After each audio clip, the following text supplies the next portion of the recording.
Hello, I'm Anne-Catherine and we have been thinking about this already for a while, but thanks to Rose08 who stimulated us with his contest, we finally got started. So here am I with my perfume journey, which I would like to share with you. When I meet somebody who is also fond of perfume, I'm always curious about hearing why they share their passion for perfume. So where does it come from? How did it develop? So here's my perfume journey. I think I started to get fascinated by perfume when I was about 10 years old, and it was surely thanks to my mother, because at that time, at the end of the 70s, she wore cult perfumes like Caleche from Hermes and also Opium from Yves Saint Laurent when she went out. She was one of the first women who wore this really iconic, brilliant perfume, Opium. Later on she also wore Anais, for example, and Aromatics Elixir. She's wearing it now.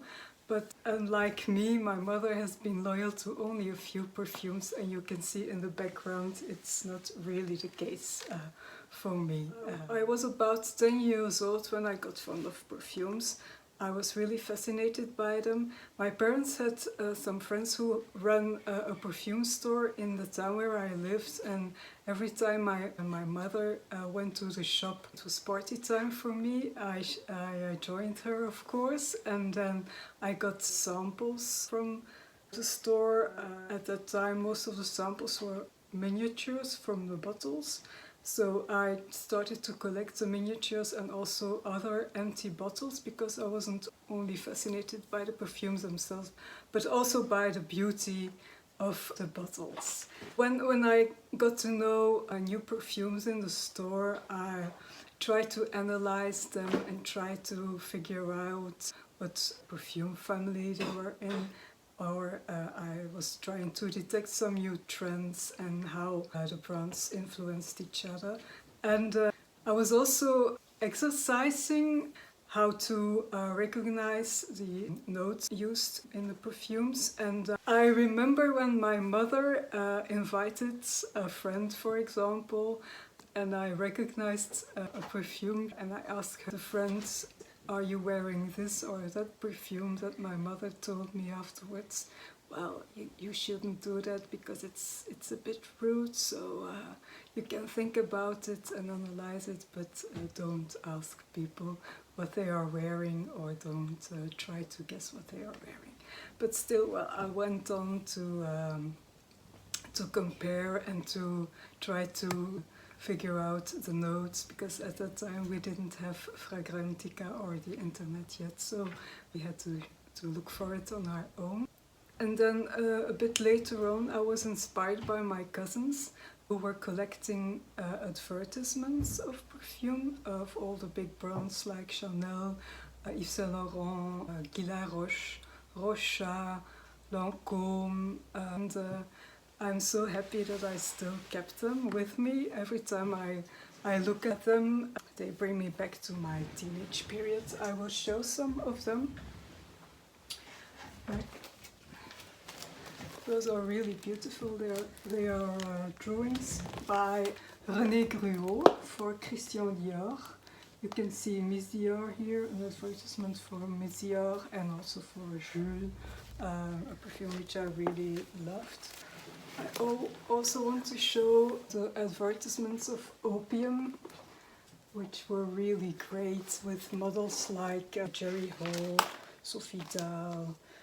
You can see they are quite intoxicated by the scent. Little by little, I also wore perfume on my own occasionally, and at the time in the 80s, the female perfumes weren't really my cup of tea.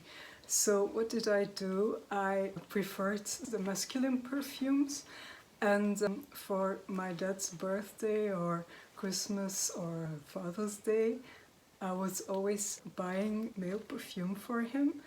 and occasionally I wore it too. So I was really fond of Oscar de la Renta pour lui, for example. It doesn't exist anymore.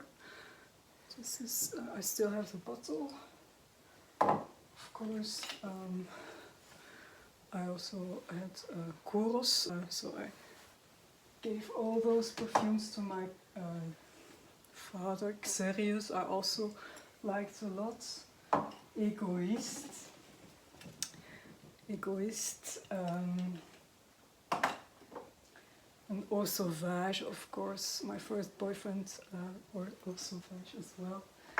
So I think that I figured out that perfumes that I liked at that time usually had a woody base and were combined with lots of spices. So that was my cup of tea. That were my favorite perfumes, and I didn't really like the loud and screamy perfumes for women, or the perfumes which by Lily of the Valley, which were for me not interesting enough. Well, apart from a few exceptions, of course, one of my first perfumes was Silence by Jacomo. Really lovely. I also loved Fleur de Fleur by Nina Ricci. I also wore La Nuit by Paco Rabanne, and Valentino I also really loved. The first perfume of Valentino. It's also discontinued, but it was really beautiful. At that time they also had a perfume for teenagers created by Benetton, United Colors of Benetton, which was fun.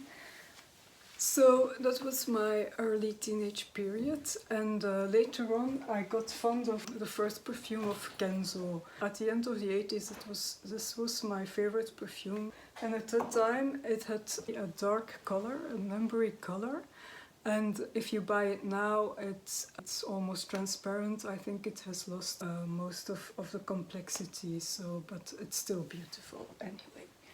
So when I was thinking about what to do for a profession and what to study after my high school, I remember that I was thinking about becoming a perfume creator, but I knew that I wasn't creative enough for that, so I decided to study history of art. Then I could think about art, I could analyze it, I could do some research about it, because I think, well, perfume is kind of an art, but I will talk about that later.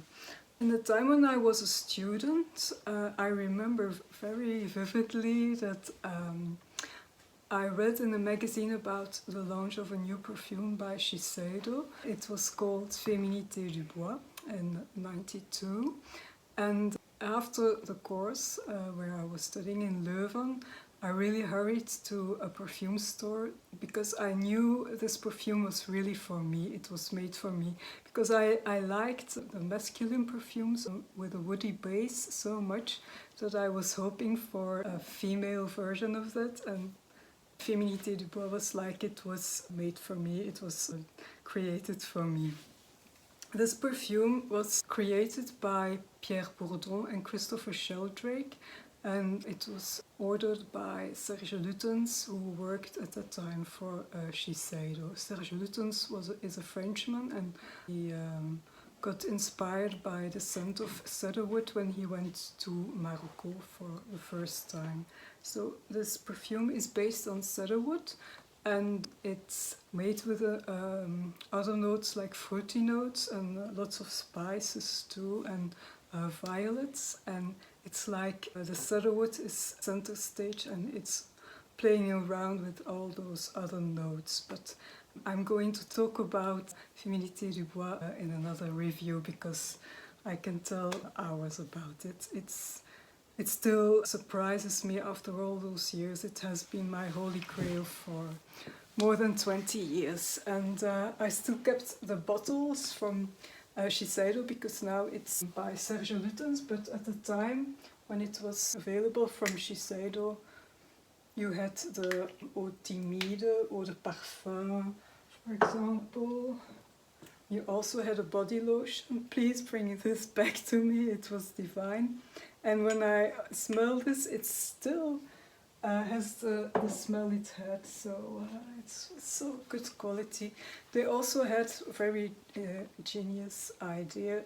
The parfum stylo, it was the perfume, extrait de parfum in cartridges, and you needed to have a perfume pen for it, but unfortunately I lost my pen, so, but I still have the extrait de parfum. Luckily, Xeryus, after a few years when it was discontinued by Shiseido, has relaunched it from his own brand, and I still love it. It's my holy grail. So, I'm an art historian, and in 2014 I got ill. I had the infection of an Epstein-Barr virus, and I was ill for about 8 months, and I think in that time I also had kind of a burnout because I still was worrying about my work every day. So I thought to myself, you need a pastime, you need something else. So at that time I was already occasionally reading the blogs of Bois de Jasmin made by Victoria Frolova and the Non-Blonde and Kafkaesque, and Now Smell This I also liked.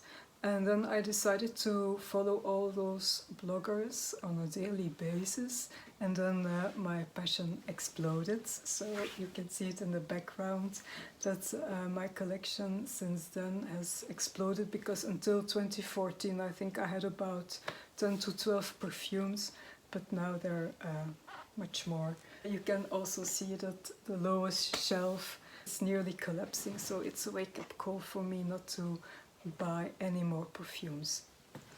I have a perfume for every mood, so you can see I have lots of moods. But as I said, I'm an art historian. To me, perfume is like a work of art. It's poetry in a bottle. It's a work of art you can carry around you all day. You can experience it all day.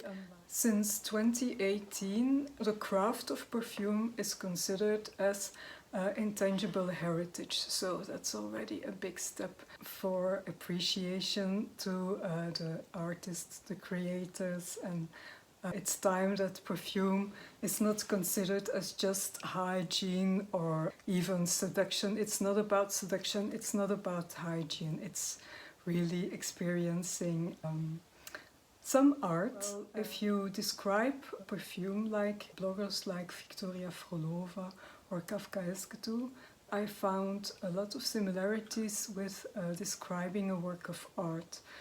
So you have 3 stages in describing a work of art. First you just describe what you see, then you describe the meaning of the artist. Why did the artist depict a woman or a goddess in this way?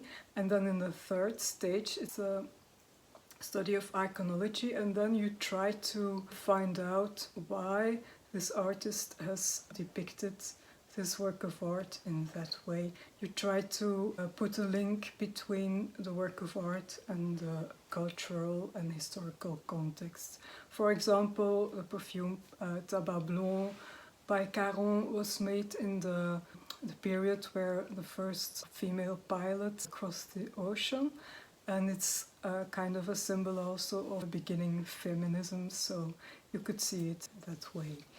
So I hope you like this video and you find some similarities with my passion, and so let's talk about it, let's discuss it.